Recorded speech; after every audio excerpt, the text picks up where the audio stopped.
সন্ধে হলেই একটু চা কফির সঙ্গে মুখরোচক কিছু খেতে ইচ্ছা করে। চপ সিঙ্গারা তো আমরা সকলেই খেয়ে থাকি, বাইরে থেকে কিনে আনি।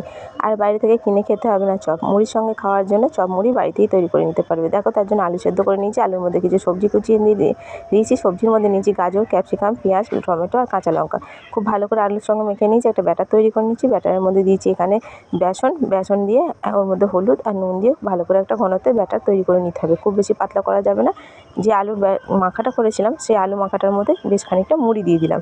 মুড়ি দিয়ে তার মধ্যে যে বেসনের ব্যাটারটা তৈরি করলাম সেটা ভালো করে দিয়ে খুব ভালো করে মেখে নিতে হবে। জল দেওয়া যাবে না, ওই বেসনের ব্যাটারটা দিয়ে মেখে নিতে হবে। দেখো, মাখা হয়ে গেছে। কড়াই তেল গরম করতে বসিয়ে দিয়েছি।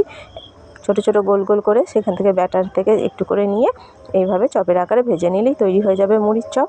দেখো, আর বাইরে থেকে কিনে খেতে হবে না, বেশ উল্টে পাল্টে লাল লাল করে ভেজে নাও। সন্ধ্যেবেলা চা বা কফির সঙ্গে খাও, দারুণ মুচমুচে হয়। রেসিপিটা ভালো লাগলে লাইক, কমেন্ট, শেয়ার করে চ্যানেলটা সাবস্ক্রাইব করে পাশে থাকবে।